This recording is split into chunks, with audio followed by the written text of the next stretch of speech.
कुठे जायचं डॉली दीदी? बस शॉपिंग को जाएंगे चलो.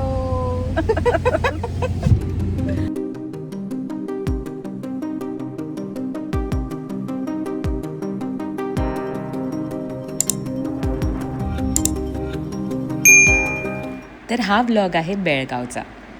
माझ्या मावस बहिणीला विनीताला बाळ झालं तर तिला बघायला जायचं होतं. तर ठरवलं की मी आणि मम्मी दोघीच जाऊ. मस्तपैकी मी ड्रायव्हिंग केलं, मजा आली, गप्पा मारत गेलो.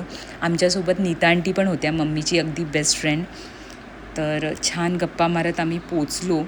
ड्रायव्हिंग मी करणार होते त्यामुळं लवकरच निघालो 6:15, म्हणजे जेणेकरून मला अंधार व्हायच्यात परत यायचं होतं.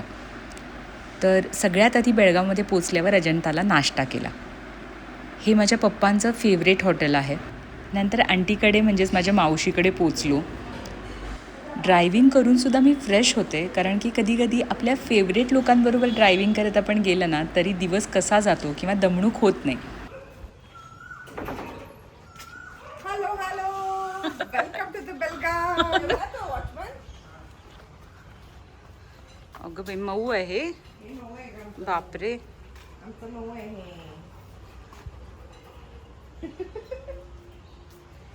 हाय म्हण तिला, हाय म्हण, हाय म्हण. काही कारणानं आमचं दुसऱ्या दिवशी जायचं ठरवलं म्हणून संध्याकाळी डॉली दीदीकडे आले. डॉली दीदी म्हणजे माझ्या पप्पांच्या खास मित्राची मुलगी, माझी बहीणच म्हणाल तरी चालेल. तिने लावलेल्या मस्त फ्रेश भाज्या बघून माझं बाग प्रेम पुन्हा जिवंत झालं. खूप दिवस झालं बागेचा एकही व्हिडिओ मी टाकलेला नाही. जवारी आहेत ग. होय, जवारी आहे. नंतर आम्ही निघालो एक्झिबिशनला. तिथे मेशचं एक्झिबिशन भरलं होतं. म्हटलं जाऊन येऊया, बघूया कसे आहेत स्टॉल्स वगैरे. तर आम्ही गेलो खरेदीसाठी. ही खाऊ गल्ली आहे, नंतर आपण इकडे यायचंच आहे. बरंच मोठं एक्झिबिशन होतं. मला कॉटनचे 1-2-3 टॉप आवडले. नाही म्हणत मी खरेदीसुद्धा केली. आणि सांगू का, या एक्झिबिशनमध्ये मला सबस्क्रायबर्स भेटलेच, त्याशिवाय मी वेस्ट साईडला गेले होते, तिथेसुद्धा मला सबस्क्रायबर्स भेटले. ही दोघं मुलं मला फॉलो करतात आणि त्यांची आईसुद्धा. मला इतकं भारी वाटलं ना, खरं सांगते. थँक्यू. आणि मला खूप छान वाटलं की तुमच्या एज ग्रुपचे पण फॉलो करतात. Thank you so much. आणि स्पेशली हा भेटायला आला. गाडीमध्ये बसलेला का तू? नाही.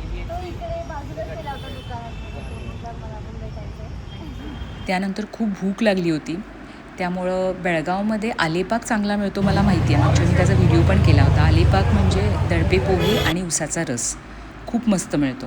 इथे आम्ही बेण्णे डोसा खायला गेलो, तोपर्यंत डोसा संपला होता. तर मग आम्ही तुप्पन दवलकी म्हणजे तुपातले पोहे ऑर्डर केले.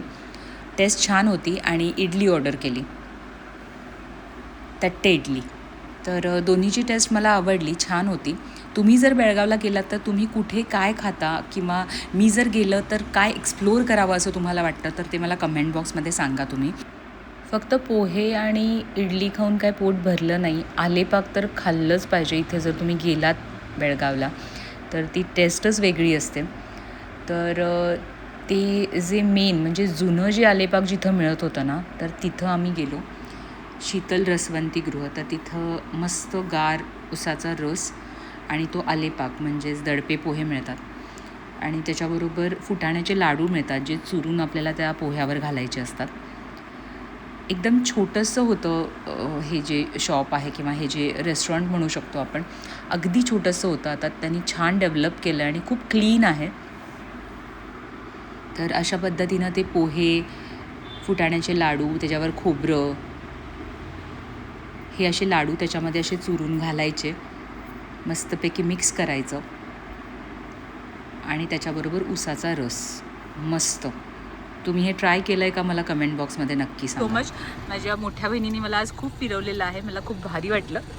त्यामुळं एकदम छान माझं आजचा दिवस गेला. थँक्यू. आणि माझा सुद्धा छानच दिवस गेलेला आहे आमच्या स्मिता बरोबर. चल बाय. बाय. निघताना पिल्लू उठलं होतं. पिल्लूबरोबर थोडासा टाईम स्पेंड केला. मग मम्मीला तिच्या मावस भावांना पण भेटायचं होतं, तर त्यांना आम्ही भेटलो. आणि अशा रीतीनं माझी मम्मी एकदम खुश दिसत होती. 2 दिवस मस्त तिचे गेले होते. एकदम फ्रेश दिसत होती. आता आम्ही काय बोलतो हे काय विचारू नका, थोडं आई मुलीचं असतं गॉसिपिंग वगैरे. त्यानंतर येताना आम्ही गेलो स्तवनिदीला. तिथं दर्शन घेतलं. आणि गेस वॉट, तर तिथे पण आपले सबस्क्रायबर भेटले. मला इतका आनंद होतो आहे की कर्नाटकमध्ये पण आपले सबस्क्रायबर्स आहेत, आपल्या मैत्रिणी आहेत ज्या येऊन बोलतात, मला विचारतात की तुम्ही कोल्हापूरच्या ना, तुम्ही स्मिता पाटील ना. मला इतकं बरं वाटतं की आपण जे करतो आहे हे लोकांपर्यंत पोचतं आणि लोकांना आवडतं आहे, हे सगळ्यात मोठी गोष्ट आहे. असा मस्त दिवस गेला आणि सबस्क्रायबर्सना भेटल्यामुळं तर एकदम मेमोरेबल ट्रिप झाली माझी. खूप मजा आली. मागच्या पण आपलं गुरुवारी चालू मस्त. होतं. तुम्हाला हा ब्लॉग आवडला असेल तर कमेंट बॉक्समध्ये नक्की सांगा आणि असे आणखी ब्लॉग्स बघण्यासाठी मला नक्की फॉलो करा. Thank you so much for watching.